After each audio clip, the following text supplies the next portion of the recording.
Show me how is going to try to show you how to build a wall inside of a house, the interior obviously, the right way. So looking at this, people would want to know, well, like, where do you start? Where would I begin? How would I mark my walls?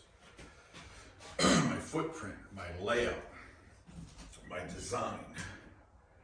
What I'm going to do is zoom in on this to explain to you, and then I can pan back and chat some more.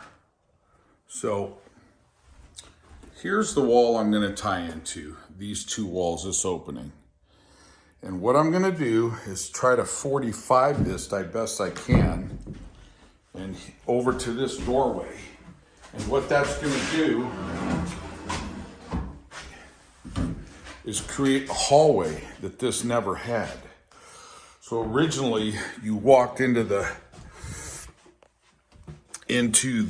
master bedroom like this, and you can see it on my other video, and then it was out to the back door, so you'd have to go through the master bedroom. And here's the remaining footprint of the closet they had, and you can see how they framed it out. They went, this is the actual footprint. So the door never opened all the way because the original footprint was right here where that black ends. And I can show you, and I showed this on the other video, that the door would hit the wall right here. So that was as far as the door opened. It was quite Mickey Mouse, I thought. So, number one, I highly recommend not framing up to the drywall.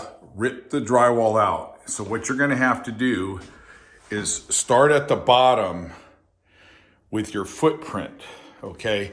And I've already laid out where my wall's gonna end up over here. Now, these are pretty slick levels here. These are really slick levels, but you don't have to use this type of a level. If you have an 8-footer, great. If not, you can use a 5-footer and then just attach a stud to it to make your mark up at the ceiling. Now, I've only made a mark over here because I know this is as far as I can go because the casing. I want to have enough room for a little bit of casing. I'm not going with anything gaudy on this place, so I'm not worried about it. If you wanted to use bigger casing around your door, well, then obviously you'd have to shift over a little bit, okay? And it's nice to have a little bit of a reveal too. And this line would be the finished drywall.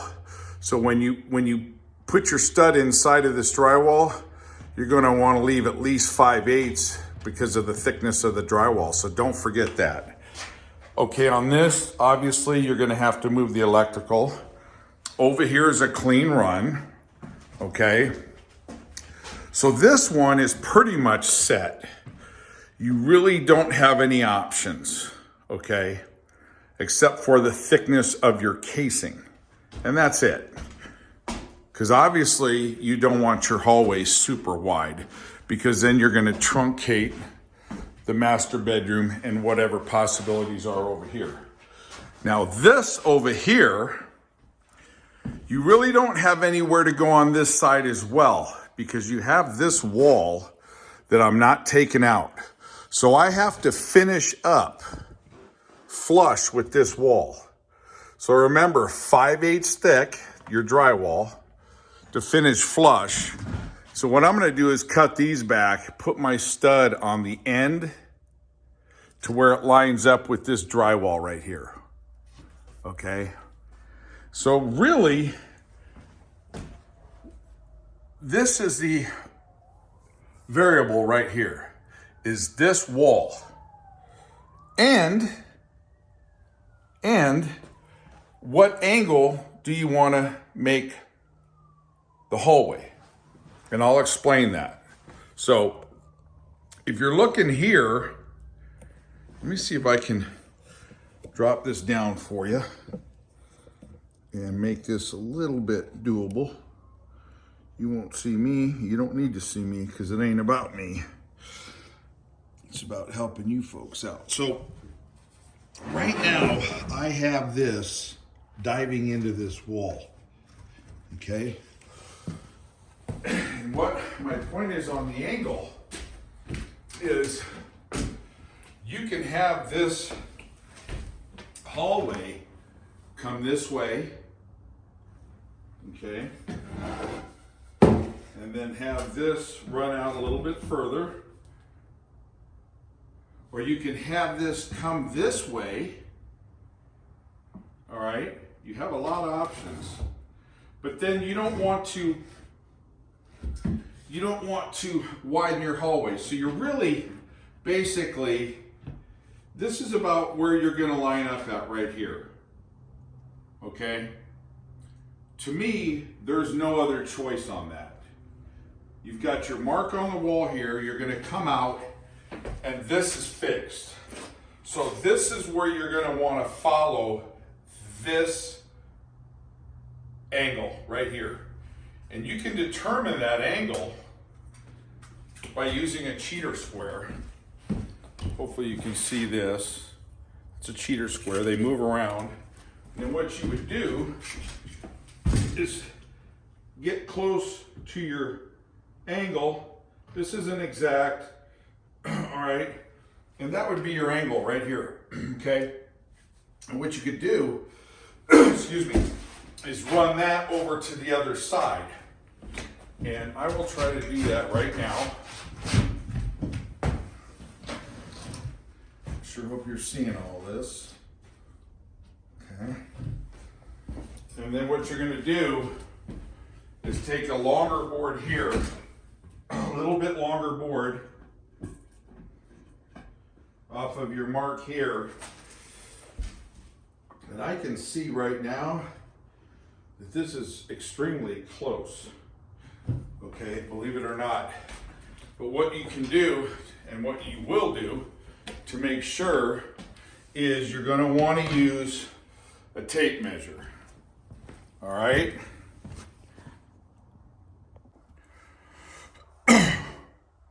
Okay, so I'm finished pretty much laying this out. So I wanted you to see, you viewers, and I appreciate you all coming in, and hopefully I'm helping a few people out because I'm not making any money. This is a layout, okay? So again, here, this is the minimum, unless you go with almost zero casing, which is 41 inches, okay? Which is actually excellent because I almost have 41 inches here. And ideally, I want a hallway that doesn't go from whatever, pick a number, 42 down to 36 and then back up to 39. It's gonna look cockamamie. So here again, you really have no room anywhere to adjust or determine a different butt joint area or a jam. You've got to come right here and end it right up against this wall, okay? Because that wall, you want to be flush with that, all right? And then you're going to come over here, and the same scenario. You really don't have anywhere to adjust, okay? Because you've got to follow your casings, your door jamb, etc. Obviously, you can move electrical, plumbing, whatever. So that leaves, and this is 41, and this is almost 41. That leaves this area. Now, I have that cheater square that I showed you, and let me see if I can get down here and show you folks that this cheater square, this angle right here is where you're determining this angle. You can see what it looks like, and then if you come over here, and I will make sure you can see this, folks. Okay. Pardon all these camera angles, but I'm trying to do this unedited. So you can see here's your angle here, all right? And then you have the same angle here, okay? It's really nice. And then what that allows you to determine as well is, I have almost 40 here, 7/8, 39 7/8. And then we're gonna come over here. And again, you could kick this around a little bit if you need to. Just come out here. I have 39 7/8 here. So I've got a really, really good layout right now. All right, let me zoom back here. See if I can gather this for you. Don't go anywhere, you know this is good stuff. Okay, and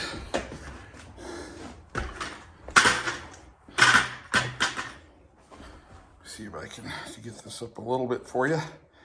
It's pretty good. So again, so what will happen here is this corner will come out to align with this.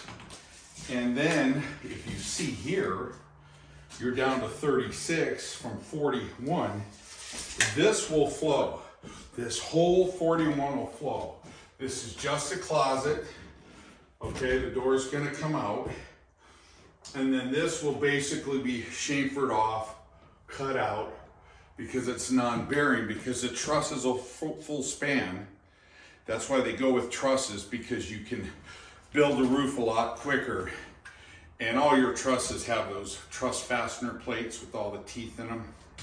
And that's how they're fastened together, with truss fasteners. So this looks good. So I want you to see this. And then I will just show you another video as it's being framed. So I'm pretty happy with it. So you come down to a basically almost 41-inch wide hallway. You come down, it narrowed for the door, and then you're gonna come here to a nice 41-inch hallway right out to the back door. And if you came in the back door, you would come in like this. Okay. So you're gonna come in like this through a hallway down here. The door to the master will be right in here. Probably right up about here. Okay, because remember, the bathroom's gonna go to 2. That door is gonna go down the road, down the wall about 5 feet. And then this triangular area here, we will build a wall straight across for the closet for this master bedroom. And then I'll have all of this area over here for either, who knows, just a little room or somebody to hang out, or closet storage space, and the door will go. It's gonna go right here in the corner, okay? So look, I hope this helped you out as far as the layout. When I start framing it, I'll shoot you another video. But the key points are, you've got nowhere to go with this. If you want to make your room and your closet area or another room as big as possible, you don't need a 5-foot hallway, just a little bit bigger than your casings. Okay, and that determines that footprint location. And then you want to try to have the same width of your hallway to tie in with the existing hallway. And again, there's nowhere to go here, because this wall, you're gonna flush with that. So this is the variable. This is the wild card, this wall right here. And because this is a closet, I can do what I want. And now, if that was a bedroom, then you're gonna have to go down to a narrower hallway. And I wanna make it look as symmetrical and uniform as possible. This was all Mickey Mouse, a lot of electrical to move. I'll show you that again. And you can bet this is easy as far as tying this in. I'll jam this up. This has got to be whacked out a little bit, but the ceiling. So you've got to cut out your ceilings, okay? And I'll show you that in another video. Stay tuned. Don't go anywhere. Keep coming back. All of that good stuff. Thank you. Show me how. Just showed you how to lay out your interior walls.